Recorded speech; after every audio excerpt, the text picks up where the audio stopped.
الحمد للہ رب العالمین والصلاة والسلام علی سید المرسلین وعلی آلہ الطیبین واصحابہ الطاہرین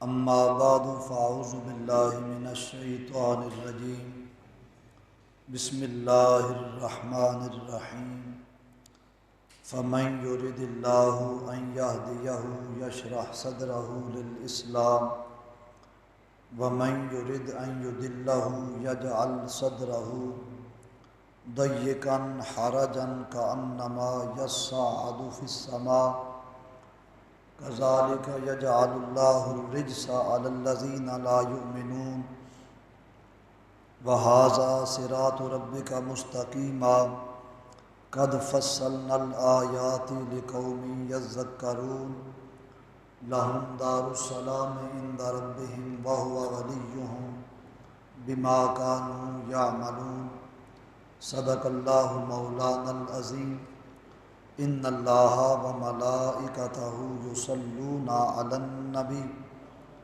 یا ایہا الذین آمنوا صلوا علیہ وسلموا تسلیما الصلاۃ والسلام علیک یا سیدی یا رسول اللہ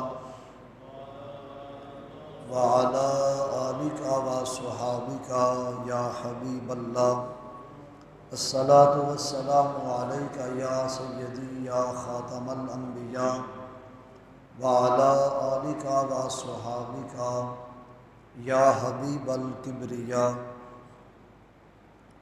اللہ تبارک و تعالی جل جلالہ وعم نوالہ وعز اسمہ وعظم شانہ واتم برہانہ ولا الہ غیرہ کی حمد و ثنا حضور رحمت دو عالم نور مجسم شفیع معظم آقا کونین صاحب دارین جناب محمد مصطفیٰ احمد مجتبیٰ صلی اللہ علیہ وآلہ وسلم کی بارگاہ عالی مرتبت میں ہدیہ درود و سلام عرض کرنے کے بعد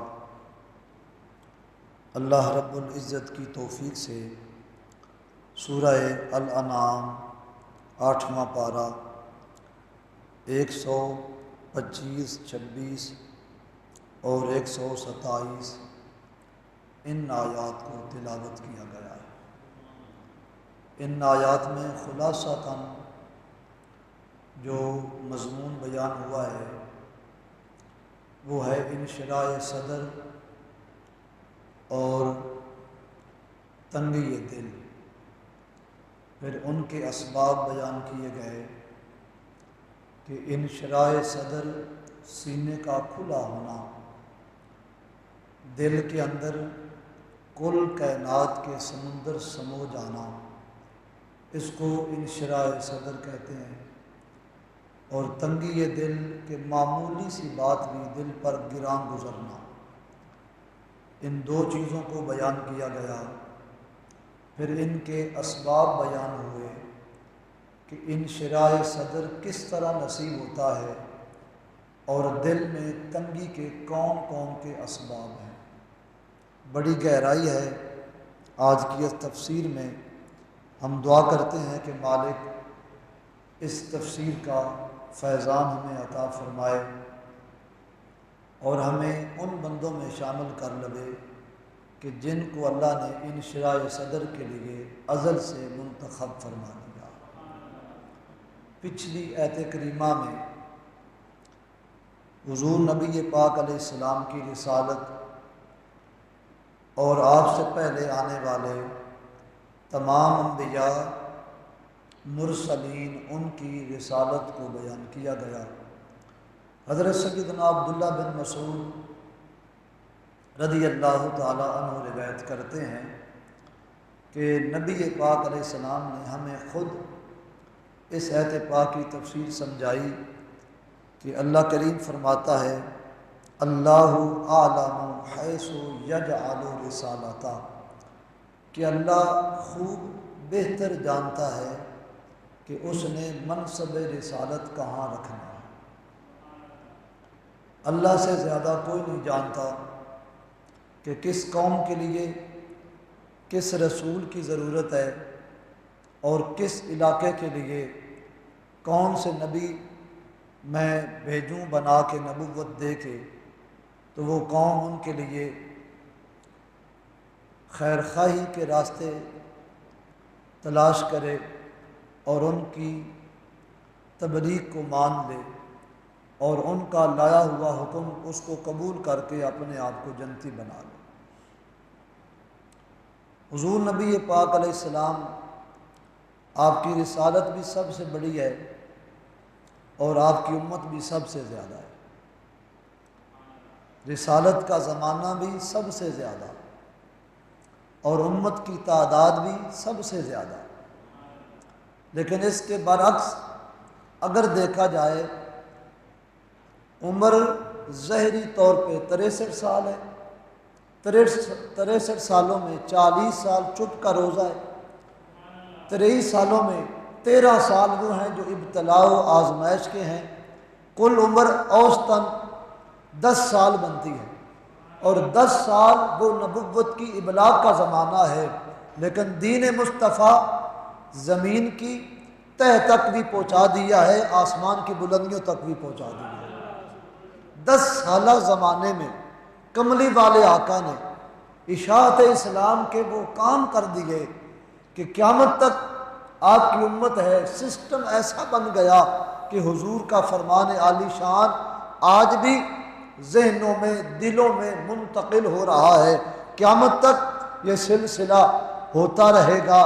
حضور پاک کا ظاہری زمانہ بھی تھوڑا، لیکن کمال یہ ہے کہ رسالت بھی زیادہ ہے، امت بھی زیادہ ہے، قیامت تک امت سرکار کی۔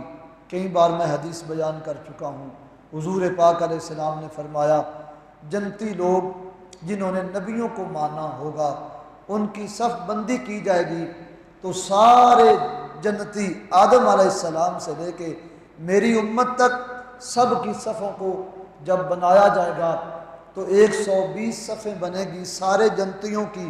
تو حضور پاک علیہ السلام نے فرمایا حضرت آدم سے عیسیٰ علیہ السلام تک کل نبیوں کی صرف 40 صفیں بنے گی، مجھ محمد کی امت کی 80 صفیں بن جائیں گی۔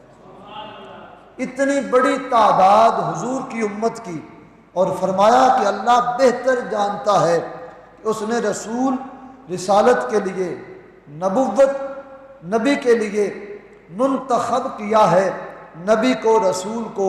تو حضرت عبداللہ بن مسعود کہتے ہیں ہمیں حضور پاک نے خود اس آیت پاک کی تفسیر سمجھائی، آؤ ہم پھر صحابی رسول سے یہ تفسیر سمجھنا چاہتے ہیں۔ کملی والے آقا نے ارشاد فرمایا اللہ تعالیٰ نے لوگوں کو تخلیق کیا تو اللہ تعالیٰ نے لوگوں کے دلوں پہ نظر ڈالی۔ اب غور کرنا، جملے بڑے تھوڑے ہیں۔ کل کائنات کے انسانوں کو تخلیق کیا تو رب تعالیٰ نے لوگوں کے دلوں پہ نگاہ ڈالی تو محمد مصطفیٰ ورگا دل کسی کو اللہ کو پسند ہی نہ آیا۔ ایسا کامل ترین دل حضور پاک کا رب کو پسند آیا اور محبوب پاک علیہ السلام کے دل کو بنایا تو ان کو نبوت کے لیے مبعوث فرما دیا۔ پھر حضور نبی منتخب ہو گئے، رسالت ختم المرسلین آپ کو بنا دیا گیا۔ حضور فرماتے ہیں، عبداللہ بن مسعود نے روایت کی، اللہ نے پھر لوگوں کے دلوں پہ نگاہ ڈالی تو حضور کے بعد جن کے دلوں پہ، انبیاء کے بعد جن کے دلوں پہ نگاہ ڈالی گئی، جن کے دلوں کو سب سے افضل اور اعلیٰ بہترین دل پایا، وہ حضور کے اصحاب اور آل تھے۔ اللہ نے پھر ان کو حضور کے لیے منتخب فرما لیا۔ اب ہے کوئی کائنات میں اتنا دل پاک لے کے آئے، اتنا ستھرا سینہ لے کے آئے؟ یہ انہی لوگوں کی خصوصیت ہے جنہیں یہ دل دیا گیا، جنہیں یہ کمال دیا گیا، جنہیں یہ اعزاز دیا گیا کہ ان کو اللہ نے پہلے دن سے منتخب کر لیا۔ ان کا دل بھی اعلیٰ ہے، ان کا زمانہ بھی اعلیٰ ہے، ارے ان کا کام بھی اعلیٰ ہے۔ یہ حضور پاک نے خود فرمایا اللہ عالم حیث یجعل رسالتہ، اللہ بہترین جانتا ہے۔ لیجئے میں ایک نسخہ کیمیا، مستجاب نسخہ آپ کو بتانے والا ہوں۔ صاحب تفسیر ساوی، یہ فارسی زبان میں تفسیر ہے، انہوں نے لکھا ہے قرآن شریف کا یہ مقام سارے قرآن شریف سے انوکھا اور نرالا ہے کہ یہاں لفظ اللہ، اسم جلالت یہ تکرار کے ساتھ آیا ہے اس آیت پاک میں، اور فرماتے ہیں او قرآن پڑھنے والے، جب تو قرآن پڑھے غفلت میں نہ رہنا، جب اس مقام پہ پہنچے نا کہ مثلا ما اوتی رسول اللہ، اللہ عالم، یہ رسول اللہ پہ رک کر دعا مانگ، وقت مستجاب ہے۔ کیا سمجھے؟ صحابہ کرام نے حضور سے قرآن شریف سیکھا ہے، پھر چھپا کے نہیں رکھا، قیامت تک کے لیے امت کو وہ سارے موتی عطا کر دیے ہیں۔ فرمایا قرآن پڑھنے والا جب قرآن شریف پڑھے، کاش ہمیں عادت بن جائے کہ ہم ترتیب سے قرآن پڑھنے والے ہو جائیں۔ آج زمانہ ہے کہ لوگ قرآن سے دور ہو رہے ہیں، لیکن قرآن شریف کی بعض آیات وہ ہیں کہ جن میں تکرار ہے، اور پورے قرآن شریف میں یہ آیت پاک بالکل انوکھی اور نرالی، جس میں مکرر تکرار پایا گیا ہے۔ اللہ تعالیٰ کے دونوں اسم پاک اکٹھے یکجا بغیر واو عطفہ کے بیان کیا گیا ہے۔ غور کیجئے، قرآن شریف ابھی جا کے جمعے کے بعد آیت نمبر 124 یہ پڑھنا آپ کو معلوم ہوگا، میں تلاوت کے لیے پڑھتا ہوں، آپ ذرا دھیان کر لیں۔ وَإِذَا جَاءَتْهُمْ آيَةٌ قَالُوا لَن نُؤْمِنَ حَتَّى نُؤْتَى مِثْلَ مَا أُوتِيَ رُسُلُ اللَّهِ۔ اللہ، یہ درمیان میں وقف لازم ہے، لفظ اللہ پہ بات ختم ہو رہی ہے، پھر لفظ اللہ سے ہی شروع ہو رہی ہے۔ یہ صاحب ذوق لے کے جائیں، فرمایا یہ کیوں ہے تکرار، یہ مکرر اللہ نے 2 بار لفظ کیوں فرمایا ہے؟ وہ فرمایا اللہ کچھ دینا چاہتا ہے، قرآن پڑھنے والے کو اللہ رحمت عطا کرنا چاہتا ہے۔ تو فرمایا جب تو قرآن پڑھے، اس مقام پہ پہنچے تو پوری توجہ کے ساتھ کچھ مانگ لے، مقام مستجاب ہے۔ مستجاب کا مطلب ہوتا ہے کہ جہاں دعا رد نہیں ہوتی، کی ہوئی دعا، اٹھے ہوئے ہاتھ خالی نہیں لوٹتے، وہاں رحمتیں مرادیں بندے کو عطا کر دی جاتی ہیں۔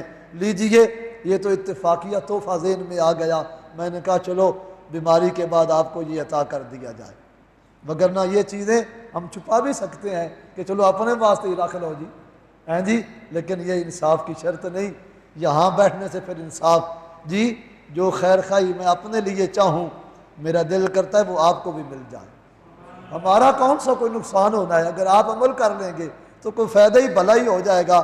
تو فرمایا یہ مقام وہ ہے کہ جہاں جب بھی بندہ پہنچے تو وہ یہاں رک کر، وقف لازم بھی ہے، وقف منزل بھی ہے، اور وقف مستجاب بھی ہے، کہ مستجاب یہاں بندے کی دعا اللہ کے 2 اسموں کے درمیان مانگی گئی دعا رد نہیں ہوتی۔ فَمَن يُرِدِ اللَّهُ أَن يَهْدِيَهُ يَشْرَحْ صَدْرَهُ لِلْإِسْلَامِ، اور جس سے اللہ تعالیٰ راہ دکھانا چاہے اللہ اس کا سینہ اسلام کے لیے کھول دیتا ہے۔ سبحان اللہ، سبحان اللہ۔ پھر غور کرو، فَمَن يُرِدِ اللَّهُ أَن يَهْدِيَهُ يَشْرَحْ صَدْرَهُ لِلْإِسْلَامِ، اور جس سے اللہ راہ دکھانا چاہے اس کا سینہ اسلام کے لیے کھول دیتا ہے۔ حضرت امیر معاویہ رضی اللہ تعالی عنہ نے یہاں حدیث نقل کی، فرماتے ہیں کہ من یرد اللہ بہ خیرا یفقہہ فی الدین، اللہ جس سے برائی کا ارادہ کرتا ہے اس کو دین کی سمجھ فقہ عطا فرما دیتا ہے۔ ترمذی کی حدیث، راوی حضرت امیر معاویہ کاتب وحی ہیں، پکے جنتی ہیں، مسلمان ہیں، حضور کے صحابی ہیں، وہ روایت کرتے ہیں کہ من یرد اللہ، اللہ تعالیٰ جس کے ساتھ بلائی کا ارادہ کر لے، یفقہہ فی الدین، اللہ اس کو دین کی سمجھ عطا کرتا ہے۔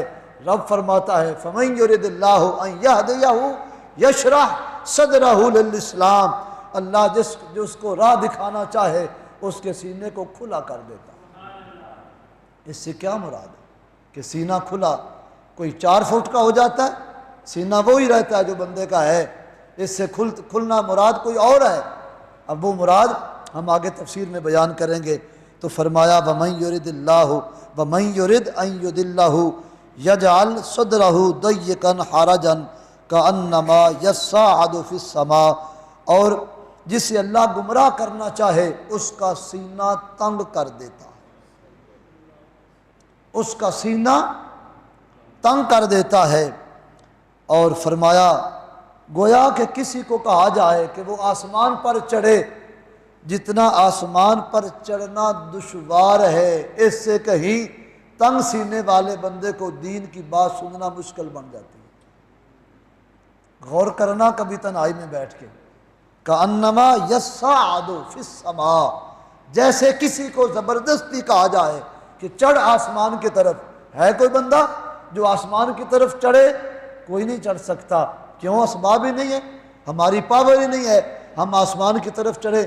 ہم اپنے گھر کے کوٹھے کے چھت پہ چڑھنے کے لیے سیڑھی کے سہارے کے بغیر نہیں چڑھ سکتے، تو آسمان پر کس طرح چڑھیں گے؟ فرمایا جس طرح کسی بندے کو کہا جائے آسمان پر چڑھ، اس کے لیے کتنا مشکل کام ہے، اور جس کا سینہ تنگ ہو جائے اس سے مشکل کام ہے کہ وہ دین کی بات سننا گوارا نہیں کرتا۔ ہم اپنے معاشرے میں نظر ڈالیں گے، اپنی خود خبر لیں گے، کسی کے لینے کی ضرورت نہیں، میں اپنی خبر لوں، آپ اپنی خبر لیں۔ ہمارا کتنا مزاج دین کی طرف راغب ہے، ہمارا دل کتنی دین کی بات کو سننے کو چاہت رکھتا ہے۔ تو فرمایا کذالک یجعل اللہ الرجس علی الذین لا یؤمنون، یوں ہی اللہ تعالیٰ عذاب ڈالتا رہتا ہے اس کے شیطانی فعل کی وجہ سے، علی الذین لا یؤمنون، اور وہ لوگ ایمان لانے والے نہیں ہیں۔ وَهَذَا صِرَاطُ رَبِّكَ مُسْتَقِیمًا، اور یہ تمہارے رب کی سیدھی راہ ہے۔ وَهَذَا صِرَاطُ رَبِّكَ مُسْتَقِیمًا، یہ تمہارے رب کی سیدھی راہ ہے۔ اب وہ یہ کیا ہے بعد میں بتاتے ہیں۔ قَدْ فَصَّلْنَا الْآيَاتِ لِقَوْمٍ يَذَّكَّرُونَ، ہم نے اپنی آیتوں کو تفصیل کے ساتھ بیان کر دیا عقل والی قوم کے لیے۔ لَهُمْ دَارُ السَّلَامِ، ان کے لیے سلامتی کا گھر ہے۔ جنہیں سیدھا راہ دے دیا نا اور بتایا کہ یہ سیدھا راہ ہے، جنہوں نے اس سیدھے راستے والے کو پہچان لیا، ان سے تعلق مضبوط کر لیا، اللہ کریم بطور انعام ان کا ذکر کرتا ہے لہم دار السلام، او یہ ہیں وہ بندے جن کے لیے سلامتی والا گھر ہے۔ عند ربہم، ان کے رب کے پاس، وَهُوَ وَلِيُّهُمْ بِمَا كَانُوا يَعْمَلُونَ، اور یہ ان کے رب کا، ان کے مولا کا ان کے لیے پھل ہے جو انہوں نے اس سیدھے راستے والے راہی کو پہچان لیا ہے۔ سیدھے راستے والے راہی کو پہچان لیا ہے۔ کوئی 150 سے زائد مفسرین نے لکھا ہے کہ اللہ کریم نے فرمایا ہاذا، واو کے ساتھ، وہذا صراطی، وہذا صراط ربک مستقیما، کہ یہ ہے سیدھا راستہ۔ یا اللہ کون؟ فرمایا میرے محمد سیدھا راستہ ہے۔ حضور کو چھوڑ کے کوئی جائے تو جائے کہاں؟ فرمایا ان کو جو چھوڑے گا وہ گمراہی کے راستے پہ چلے گا، سیدھا راستہ ہی تو ان کی ذات ہے۔ ان کو مان لو، ان کے قدم با قدم، ان کی سنتوں کو اپنے سینے سے لگا لو، ان کا نقش قدم اپنے لیے نجات کا سامان سمجھو، تو پھر تم سمجھ جاؤ کہ تم کامیاب ہو گئے ہو اور تم نے اصل زندگی کا مقصود حاصل کر لیا۔ پھر یہاں اس پرفتن دور میں ہم مجبور ہو جاتے ہیں بات کرنے کے لیے۔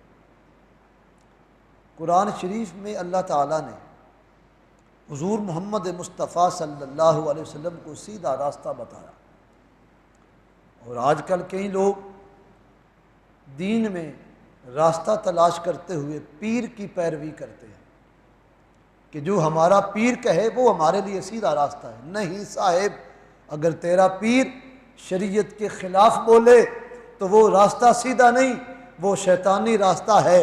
سیدھا راستہ وہی ہے کہ پیر وہی بولے جو رسول اللہ نے بولا، جو صحابہ کرام نے بولا ہے۔ آج یہی وجہ ہے جو فتنے فساد درباروں پہ مزاروں پہ ہو رہے ہیں، بھنگڑے ڈالے جا رہے ہیں، الٹے لٹکائے جا رہے ہیں جی، مرد عورتوں کے لباس میں، عورتیں مردوں کے لباس میں، نہ جانے کتنے لمبے لمبے بال اور سنگل اور نہ جانے کون کون سی خرافات۔ یہ سیدھا راستہ نہیں، یہ سب الٹے راستے ہیں۔ سیدھا راستہ وہ ہے کہ تیرے دل میں خدا کی یاد ہو اور تیرے جسم سے مصطفیٰ کی شریعت کا ظاہر نظر آئے، کہ پتہ چلے محمد مصطفیٰ کا غلام جا رہا ہے۔ اور ساڈے وچوں ہی بندے کی کملے جس نے کو 15-20 سنگل پائے نے نا، وہ دے پیر بھی چومن گے، انہوں پیسے پہ دین گے، آپ پیچھا ہو جاؤ، اے آگے جے ملنگ سائیں ہوری۔ میں نے کہا سائیں ہوری نہیں ہوتے، دین سائیوں کے پاس سے نہیں ہو کے آیا، دین رسول اللہ کے غلاموں کے پاس سے ہو کے آیا۔ پھر کہتے ہیں نہیں جی یہ وہ لوگ ہیں، ان کا قلب بڑا صاف ہے، یہ اندر سے بڑے ستھرے ہیں۔ میں نے کہا اندر کی بات تو تیری شاید نگاہ اتنی کام کر جائے کہ تو کسی کے اندر کو دیکھ لے۔ حضور پاک نے اندر کی بات بعد میں کی ہے، ظاہر کی بات پہلے فرمائی۔ جس کا ظاہر ہی ٹھیک نہیں، اس کے اندر کی بات تجھے کس طرح معلوم ہو گئی؟ پہلے ظاہر تو دیکھ۔ دین ظاہری چیز کا نام ہے۔ ایک وہ بندہ جس کی لٹیں اتنی ہیں کہ وہ اس کے گھٹنوں تک جا رہی ہیں، بیٹھے تو گود میں جاتی ہیں، سنگل پہنا ہوا ہے۔ حضور پاک علیہ السلام نے مرد کے لیے ہر قسم کے دانت حرام فرما دیے، ہر قسم کے دانت، لویا، ترامبا، چاندی، سب کچھ سونا چاندی کو جائز رکھا، وہ بھی مشروط 4.5 ماچ، چاندی بھی اتنی جائز رکھی۔ اب وہ بابا جی بیچارے جنہوں نے 15 کڑیاں لائیاں نے جی، تے 16 سنگل چائے نے، تے ٹل گلے پائے نے، وہ کون سی دین کی خدمت کر رہے ہیں؟ اور ساڈے وچوں ہی کئی بندے تے پھر نہ توبہ توبہ، نہ بھی ساڈی مرضی دے جی، اے فلانی کتیاں والی سرکار، اے فلانی گھوڑیاں والی سرکار، اے نہ کہ تو آ گئے جی۔ خدا واسطے یہ سب راستے جہنم کو لے جانے والے راستے ہیں، وہی راستہ ہے جو مصطفیٰ کریم نے دیا۔ قرآن شریف بتاتا ہے وہذا، ہم سینے شرمندگی کے پسینے میں شرابور ہو جاتے جب نوجوان ہمیں ویڈیو کلپ دکھاتے ہیں نا جی، یہ دیکھو اے فلانے پیر، ان کا نام تو بڑا بلند تھا، اور آگے کئی ایسے، یہاں میرے ایک عزیز بیٹھے ہیں دوست میرے مہربان، ان کے موبائل میں ویڈیو ہوگی ابھی بھی، نام نہیں لینا چاہتا پر سمجھانے کے لیے، حضرت سلطان بہو فقر کی دنیا کا بادشاہ ہے، کوئی شک نہیں ان کی ولایت میں، لیکن ان کی اولاد کی گارنٹی کوئی نہیں۔ بات سمجھو نا، ایتھوں ہی تو فرق پہ جاتا ہے۔ وہ جی پیران دا پتر ہے، میں نے کہا چنگا کام کرے تو ٹھیک ہے، تے بھڑا کرے تو پھر بھی پیران دا پتر ہے، برا کرے تو پھر نہیں۔ اسلام نے مزاج دیا ہے، اگر ایک سلطان بہو کا بیٹا ہو، وہ برسرے عام عورتوں سے جفے لگائے، عورتیں اس کے قدموں پہ قربان ہوں، تو پھر یہ سلطان بہو کی تعلیم نہیں، یہ شیطان کی تعلیم۔ اس سے ان کی ذات میں کوئی نقص نہیں آتا، وہ تو مقام ولایت پہ بڑے اعلیٰ شعباز تھے، لیکن آنے والوں کی تعظیم اس لیے ہمیں بتایا گیا کہ جب کسی کی تعظیم کرنی ہو، اور پھر آج کل نئے نئے فتنے، لوگوں کو حضور کی سنتوں سے دور کیا جا رہا، تعلیم دینے والے ظالم، حضور کی سنتیں چھوڑ دو، سنتوں کی ضرورت نہیں، دل کی طرف نگاہ کرو۔ میں نے کہا جو حضور کا راستہ چھوڑ کے دل کی طرف نگاہ کرے وہ کبھی بھی منزل تک نہیں پہنچ سکتا، وہ راستے میں گمراہ ہی رہے گا۔ کیوں؟ قرآن کہتا ہے وَهَذَا صِرَاطُ رَبِّكَ مُسْتَقِيمًا، یہ ہے تمہارے رب کا سیدھا راستہ۔ جو حضور کو چھوڑ کے نئی طریقت اپنائے، وہ طریقت نہیں، وہ شیطانی پروگرام ہے۔ اب آؤ اس کی میں تفسیر بیان کروں حدیث کی روشنی میں۔ فَمَن يُرِدِ اللَّهُ أَن يَهْدِيَهُ يَشْرَحْ صَدْرَهُ لِلْإِسْلَامِ، جسے اللہ راہ دکھانا چاہے اس کا سینہ اسلام کے لیے کھول دیتا ہے۔ جب یہ آیت پاک نازل ہوئی، صحابہ کرام نے حضور پاک سے پوچھا کہ یا رسول اللہ، صلی اللہ علیہ وآلہ وسلم سینے کے کھول جانے سے مراد کیا ہے؟ کہ اللہ سینہ کھولتا ہے، جس کو ہدایت دیتا ہے، اس سے مراد کیا ہے؟ تو کملی والے آقا سرور انبیاء صلی اللہ علیہ وسلم نے ارشاد فرمایا کہ اس سے مراد یہ ہے کہ اس کے دل میں خوف الہی طاری ہو جاتا ہے۔ صحابہ کرام نے پوچھا حضور اس کی پھر کوئی نشانیاں، کہ جس کے دل میں خوف الہی طاری ہو جائے اس کی کیا کیا علامات ہیں، کیا کیا پہچان ہے، ہمیں پتہ چل جائے؟ تو کملی والے آقا نے فرمایا پہلی نشانی یہ ہے کہ اس کو دنیا سے رغبت نہیں رہتی۔ میں کچھ سمجھا رہا ہوں، یہ ہے وہ درس تصوف کا جس کو قرآن شریف نے بیان کیا کہ جس کا سینہ اسلام کے لیے اللہ کھول دے اس کی رغبت دنیا کی طرف نہیں رہتی۔ پہلی نشانی یہ بیان کی۔ دوسری نشانی یہ بیان فرمائی کہ پھر وہ موت کی تیاری کرتا رہتا ہے، موت کے آنے سے پہلے وہ تیار ہوتا ہے، باخبر رہتا ہے کہ موت آنے والی ہے۔ اور تیسری نشانی کملی والے آقا نے ارشاد فرمائی وہ نیک لوگوں کی صحبت کو تلاش کرتا ہے۔ جہاں نیک ہوتے ہیں نا، وہ نیک لوگوں کی صحبت تلاش کرتا ہے، نیکوں کے پاس بیٹھتا ہے، وہاں نیکوں کے پاس بیٹھ کے یاد الہی اپنے دل کا زیور بناتا ہے، اپنے دل کا محور بناتا ہے۔ فرمایا یہ تین باتیں اس بندے کو عطا کر دی جاتی ہیں۔ اور پھر فرمایا کہ جس کو اللہ گمراہ کرنا چاہے اس کا دل تنگ کر دیتا ہے۔ صحابہ کرام نے پوچھا حضور کیسے دل تنگ ہوتا ہے؟ تو کملی والے آقا نے فرمایا سب سے پہلی بات یہ ہوتی ہے، یہ نشانی کہ اس کے لیے دین کی بات سننا ناگوار ہو جاتا ہے۔ کتنا ناگوار کہ جتنا کسی بندے کو کہا جائے کہ آسمان پر چڑھ، تو جس طرح آسمان پہ چڑھنا مشکل ہے وہ اس سے بھی زیادہ وہ دین کی بات سننا اس کے لیے ناگوار ہو جاتا ہے، وہ بھاگتا ہے دین کی بات سے۔ تماشا گانا باجا سرور رقص جہاں ہو وہاں وہ گھنٹوں نہیں دن بھی گزار دیتا ہے، اور جہاں دین کی بات ہو رحمتوں کی برسات ہو وہاں اس کا دل گھٹتا ہے۔ اگر یہ میری کیفیت کبھی بنے دین کی بات سنتے ہوئے تو مجھے سوچ لینا چاہیے کہ میرا دل ابھی تک تنگ ہے۔ میں آپ سے بات کر رہا ہوں اپنے آپ سے، اگر یہ کیفیت کبھی بن جائے قرآن پڑھتے ہوئے کہ چھوڑو یار قرآن، چھوڑو یار یہ مسئلہ، اس وقت اپنے شامت اعمال پہ رو لینا کہ میرا اتنا دل تنگ ہو گیا ہے قرآن پڑھتے ہوئے بھی مجھے کالی بنی ہوئی ہے جی۔ اور فرمایا اس کی اسباب کیا ہیں کہ وہ بندے کا دل تنگ ہوتا ہے اور کیوں ہوتا ہے؟ فرمایا برے بندوں کی صحبت میں بیٹھنے سے بندے کا دل تنگ پڑ جاتا ہے۔ تین نشانیاں بیان کی، پھر ان کے تین علاج بھی بیان کیے۔ پہلے تین بیان کر دیے جن کا انشراح صدر ہوتا ہے، اب وہ سن لو جن کا دل تنگ پڑتا ہے۔ فرمایا دوسری نشانی یہ ہے کہ وہ عیش و عشرت اس پر ان کے دل رغبت کرتے ہیں۔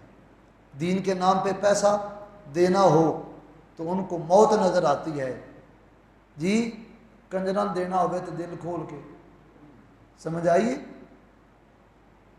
کدی ہوتا ہے نا شادی بیاہ میں کام آجدا اس وقت دل کھول کے ایتھو ہی کڈیاں دتیاں تے سٹیاں جی تاکہ کیمرے میں پتہ لگے۔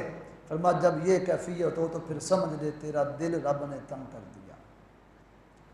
اور تیسری نشانی یہ ہے کہ وہ دین سے دوری اس کا مقدر بن جاتی ہے۔ اب یہ تین نشانیاں دل تنگی کی ہے۔ اب آؤ حکیم الامت مفتی احمد یار خان سے ان تینوں بیماریوں کا علاج پوچھ لیتے ہیں۔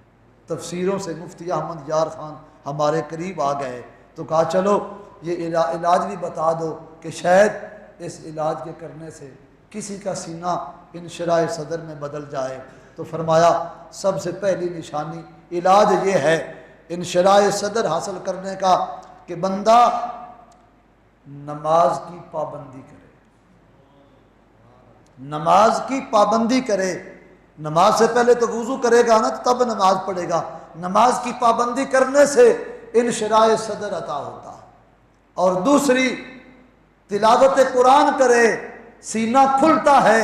اور تیسری چیز فرمائی کہ جناب محمد مصطفیٰ احمد مجتبی صلی اللہ علیہ وآلہ وسلم پر درود سلام کھل کھل کے پڑھے تو انشراح صدر عطا ہوتا ہے، دل کی تنگی دور ہوتی ہے اور من کو چین ملتا ہے۔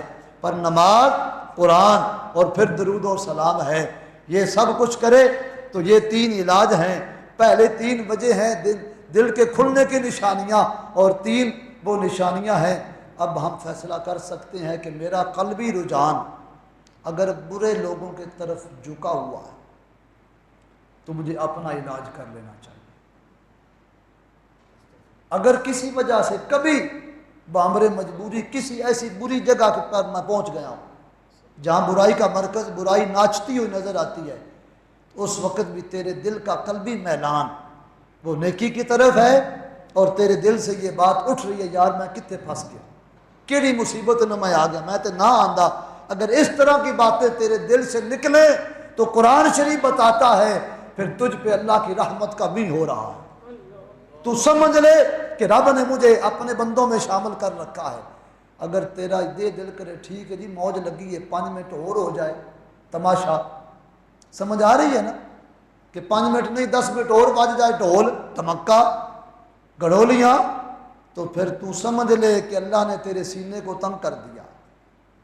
یہ میں بات کر رہا ہوں گڑولیاں، ڈھول ڈھمکے، گانے باجے، یہ سب وہ چیزیں ہیں جو بندے کے دل کو تنگ کرتی ہیں، اور وہ چیزیں جو بندے کے دل کو انشراح صدر کھلا سینہ کر دیتی ہیں، وہ چیزیں ہیں کہ مصطفیٰ کی ذات پہ درود و سلام پڑھا جائے، کملی والے آقا سے محبت کی جائے۔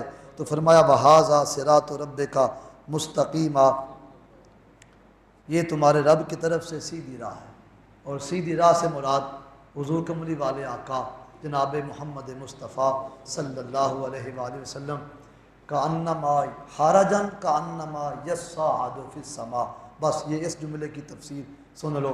حضرت سیدنا عمر بن خطاب، فاروق اعظم اور حضرت سیدنا عبداللہ بن عباس، ان دونوں کی بات ملا کے، بات جدا جدا ہے، مفہوم دونوں کا ایک ہی ہے، اس واسطے میں دونوں کو اکٹھا کر کے وقت کو بچاتے ہوئے بیان کرنا چاہتا ہوں۔ حضرت عمر بن خطاب امیر المومنین ہیں، حضور پاک علیہ السلام کے پاس قرآن شریف کی تفسیر پڑھی، قرآن شریف کو بہتر جانتے تھے۔